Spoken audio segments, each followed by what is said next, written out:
Hello guys, welcome back to another tutorial by EClip. So in this tutorial I'm going to show you up what is my approach in building up the melodies and how you can do that as well. So the first step in creating up the good melody is choosing right tones or the scales. And now I'm going to show you how I do it, and you can repeat that after this tutorial is done.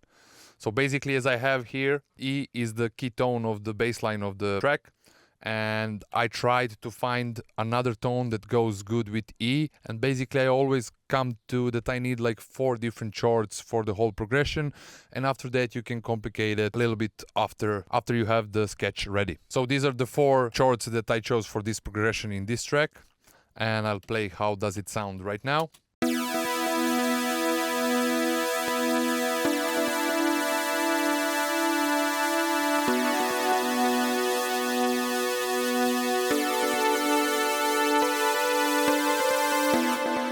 So the sketch is ready, and now it's time to complicate it a little bit. So what you can do, for example, as the first part of the first layer of the melody, you can turn on the harp, turn on the legato, and in arpeggio you can turn on that mode is going up, or it can go up and down.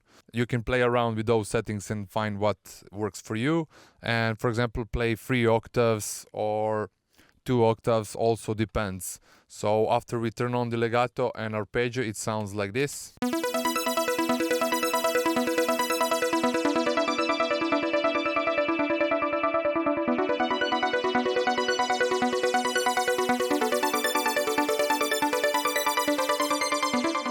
So you can leave it with those 2 tones, but usually what I like to do to complicate it a little bit more is always to bring a key tone of the root of the track, which is E here, and it will always go down. It will be like a bass note of the melody, and after I turn these tones on, it will sound like this.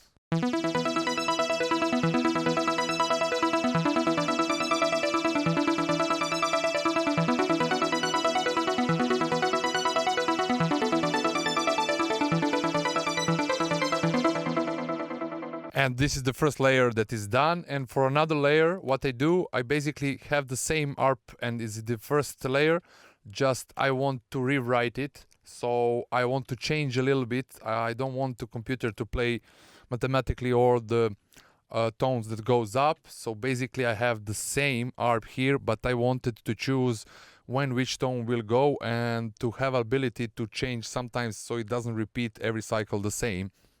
So basically what I did, I chose here all the similar like trance notes down in the between of all the notes, and it looks like this. Maybe it's a little bit complicated, but basically you will understand. All these notes are just like a bassy ones here, and then we have the same harp as before, and it's in another layer with another instrument. Basically what I did, I just copied those notes and cut it on all the 16ths, and then just was changing the octaves, and I added those rhythmicals in between. So it sounds like this.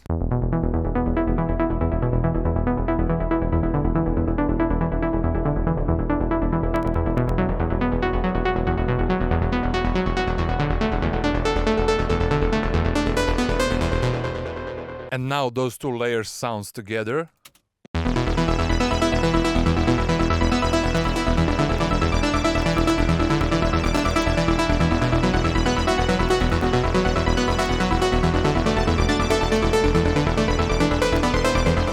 So now those 2 layers are kind of rhythmical, and they are done, and they kind of play the same notes but not in the same time, so there's some kind of variation between them. The third one is always that I do is always put some kind of pad to soften up all this and to bring the light in front of those chords. And what I did here, I have the same progression as in the first layer, just in 2 different octaves. So this was the chord progression in the first melody, and then I just copy that and duplicate in 2 different octaves, so the pad is a little bit wider, and this is how it sounds, the pad.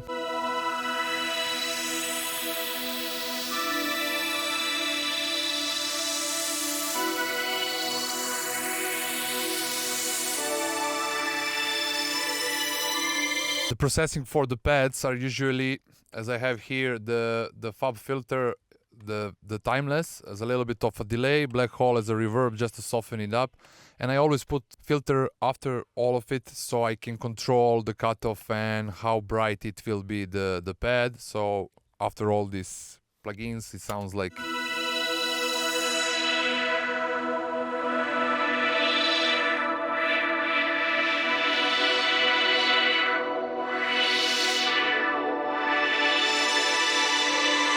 You can put as well sidechain on the pads, for example LFO tool.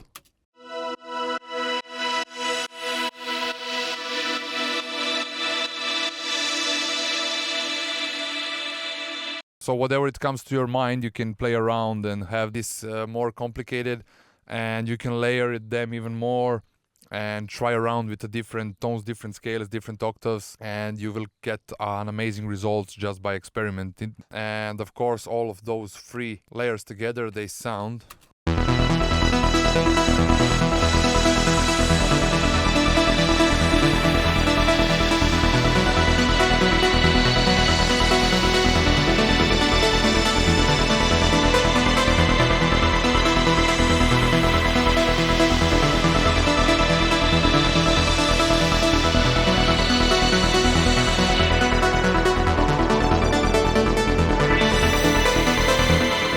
And so on, and it's a good thing that you, after all these layers, that you create a group and then compress it, and then you can control the filter and everything else. And there is one more thing that I would like to add on this.